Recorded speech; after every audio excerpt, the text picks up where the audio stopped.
for the Mindoro Tamaraws. Thank you for joining us, folks. This is Mick Gomez at your service alongside Juanito Gregorio and Sidney Crespo as we come to you live from the Caloocan Sports Complex. CBC, but so far they are 0 out of 3 here. 2 minutes gone by in the opening frame. Caspe to Ken Bono. Another 3. Finally, first points in the game. Very basic. Hand up, but still no problem para di. Points in total in only 10 minutes of play. Here's Tate Teodoro. Double team. Bono left wide open. Back-to-back threes. Too much space para dito kay Ken Bono after that quick been playing slow, and this is the game they want. They are not the deepest team, so they want to be able to preserve the energy and be able to execute on that half-court setup exactly like that. Adamson, MVP in basketball, by the way. we can't forget Oh yes, the other sports, sa UAP. yes, the other sports. As JB De La Cruz is able to convert from downtown. Pang naipapasok itong si Manila. Manila shoots the ball at a 33% clip from downtown. They're number 3 in the league in that category. Tate Teodoro now scores. You know, you watch his game, it's not quick, but he just has enough talent to get everyone biting on his shot fakes, on his pass fakes. That's just a pure skill galing dito kay Tate. How about Carl Brian Cruz scoring once more? Sorry miss on the layup for Caspe. Forward pass, and this is a breakaway for Enzo Navarro. That's going to be the strength of Manila, the running game. Coach JR Kawaling, sina Leo Benito at si Rudy Linganay as Raba Aluseni just scored inside. Next year, In the Philippines, in terms of Philippine basketball, so kahit sino ipasok mo, malakas talaga eh. Jimboy Pastoran now just scored. That guy was perfect. 4 out of 4 from the Points para dito kay Jimboy. 13-11. Kid Ariar trying to shake off Batang Ariar with a tough shot, but he made it. He might not be the fastest, he might be playing. Mindoro still with the advantage. They've been very careful with it at the start of this matchup. This is Josh Toralba on his second appearance this season. First conversion. You know, we already knew that Josh Toralba is a talent, but I don't know if I know si Josh Toralba. He did tell me that he feels like he's at his peak right now. After all, he was an import in Korea for quite a while. Having spent some time with the Pituran. Sorry, that was Kantimbuhan giving it up to Toralba. See the first quarter field goals right here. Manila, 5 out of 18. Mindoro, 7 out of 20. But Josh Toralba that around, getting a hard 3 to start the second quarter. He's 2 out of 2 from downtown so far on his Mpbl return. His last game as Rios is able to convert with the layup. The last game of Josh Kid Ariar. Pass inside. Aquino will score. Quick answer by Art Aquino, forcing a stop against Josh Toralba. CBC has been trying now. Sena has been trying, but so far Josh Toralba keeping this team alive. 2-point shooting is now 4 out of 12 for Manila. But 3-point shooting for Mindoro is Jan Hamon. Corner 3, short. Recovery for Aluseni. And that's 2 easy points for Raba. Actually, good shot attempts para dito sa Manila. Wide open. Mindoro. JB De La Cruz. Couple of dribbles, the pull-up, and the make. The 50-50 balls are going the side of Mindoro. Those loose balls are De La Cruz using the screen. JB, leaner. Yes! JB De La Cruz has been red hot here in the ball game. Is one of the hits remaining in the second. By the way, we still haven't seen Greg Slaughter in this game. Paulo Havilona is able to convert. That's the, of course, sponsored by Mayora, Ina Alegre. At magkakaroon daw sila ng mga parlor games doon. Yung mga nilalaro sa mga Christmas party. Sa mga kita mo na talagang enjoy lang itong mga Mindoro players with each other. There is no pressure. They're just enjoying the moment whenever they're with each other. And you can see it on the court. You see the comfort. You see how teamed up with Ivan Ludovice and Bobby Balucanag. But obviously, things have changed. Nice high-low. How about that feed by Bono onto Jetro Sombero? Old school basketball, yet still as if For continuation. Kasi nakashoot siya eh. Yes, that's right. But it won't be given to him. We shall continue at napaganda pa. Yun, may continuation. CBC automatically seeing that there is a speed advantage against Fresh. That's going to be very huge para sa Manila. Back with Mindoro, JB De La Cruz able to score. Oh, I'm liking JB De La Cruz here in the ballgame. He is points of the Mindoro team. It is 37 to 28, 40 seconds before halftime. Zags for three. There's the answer. Specialty of the house para dito kay Tonino Gonzaga. This guy is a known shooter from Ateneo all the way here. This halftime score is brought to you by GameX. GameX Sports, the official online basketball lending partner of the Mpbl. As an individual. So, no more time para hintayin pa siya. Look at him seal against Ken Bono as that was a three-pointer by Dan Malyari. You see the respect. Ken Bono onto JB De La Cruz who fires and he scores. It's not done. So see JB De La Cruz already with 15 points here. Sombero back to Tay all alone. Yes!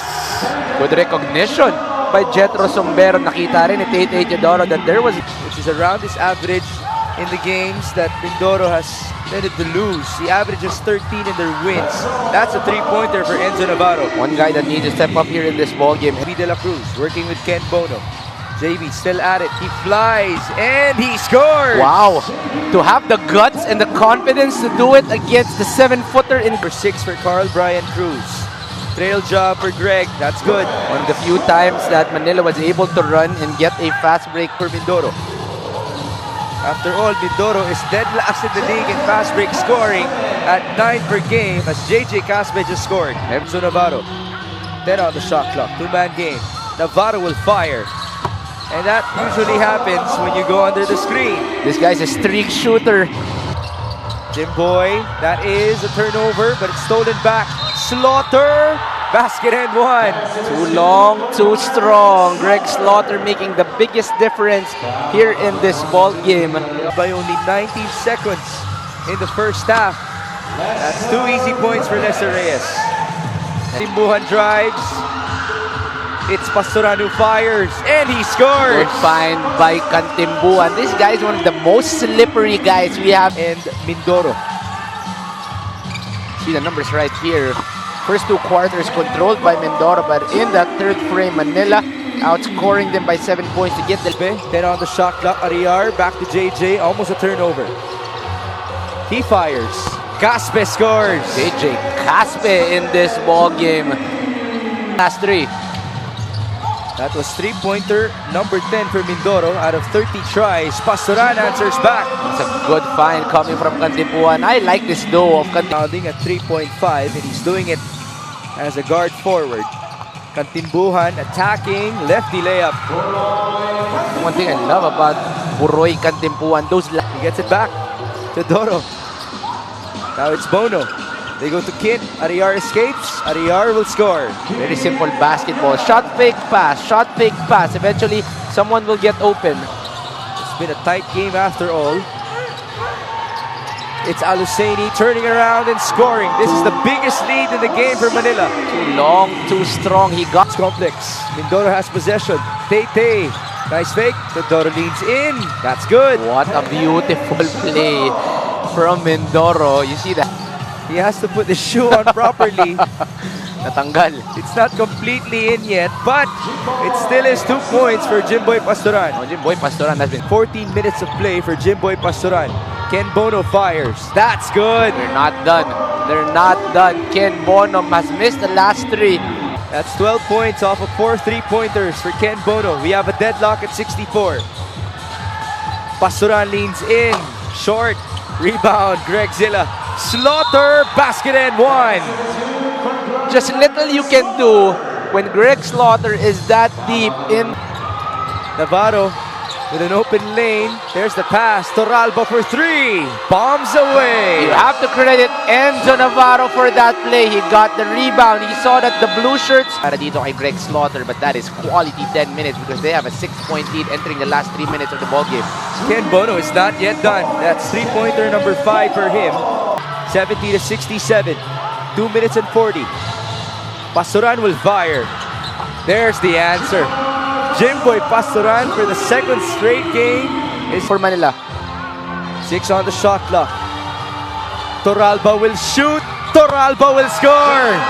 Welcome back to the Mpbl, Josh Torralba. Teodoro. Mindoro will have to play it fast.